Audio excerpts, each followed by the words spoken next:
Hi everyone, I'm glad you're here. Thank you very much for joining me. Wars and rumors of war. Evidently, the U.S. Navy have moved another warship near Iran.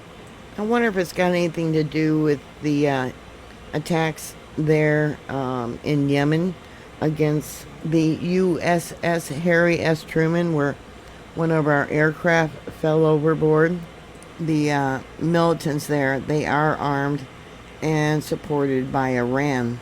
The U.S. Navy has deployed the USS Milius guided missile destroyer into the Middle East region and within striking distance of Iran.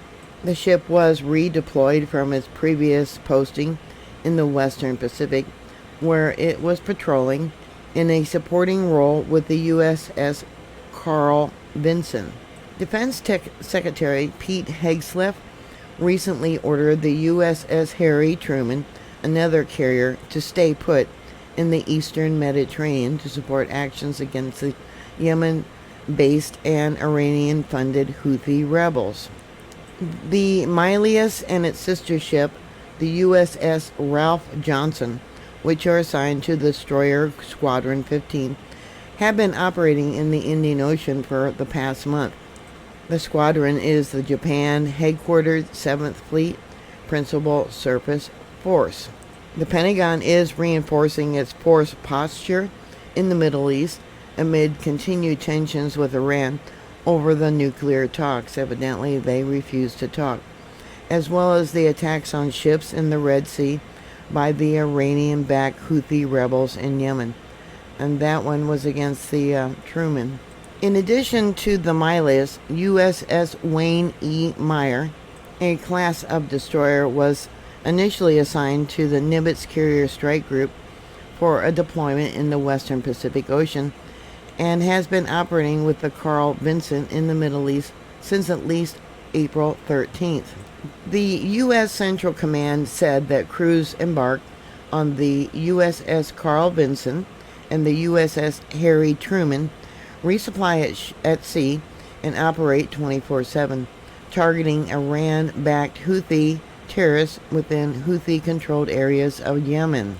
President Donald Trump has said that he has the option to attack Iran if an agreement to stop the Islamic Republic from having an atomic bomb can't be reached. The Houthis are using a variety of weapons to harass the NATO vessels there in the Red Sea, including anti-ship missiles and drones of varying size and types. Avoiding the munitions sometimes requires a warship to conduct swift and rapid maneuvers at sea, and such a move can be unpleasant consequences of their own. Last week, as I reported, the aircraft carrier USS Harry S. Truman maneuvered to avoid the incoming fire. Its hard turn pushed the deck to pitch up at a steep angle and caused an FA-18E Super Hornet to roll overboard off the deck. One crew member was injured in the event. Increasingly, NATO warships are turning to their deck guns to target incoming drones. These include everything from 5-inch deck guns to the Phalanx close-in weapon system, all the way down to a simple M2 Browning heavy machine gun mounted at a deck service station.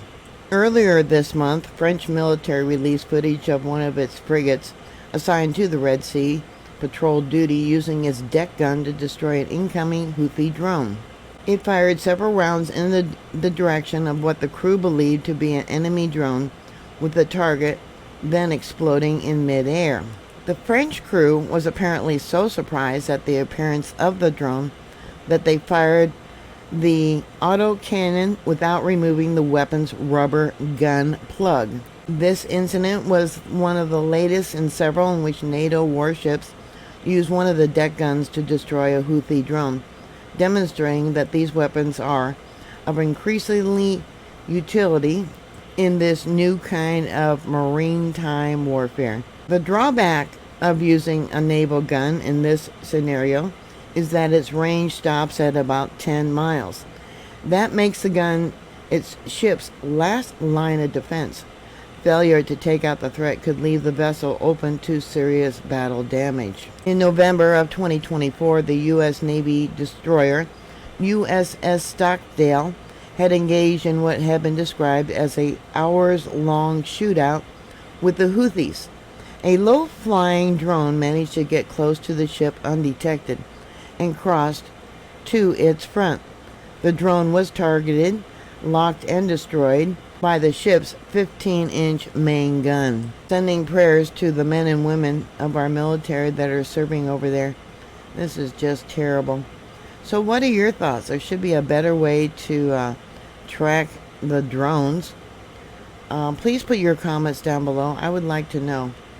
Thank you for watching. Please stay safe, and I'll talk to you later. God bless you all. Bye.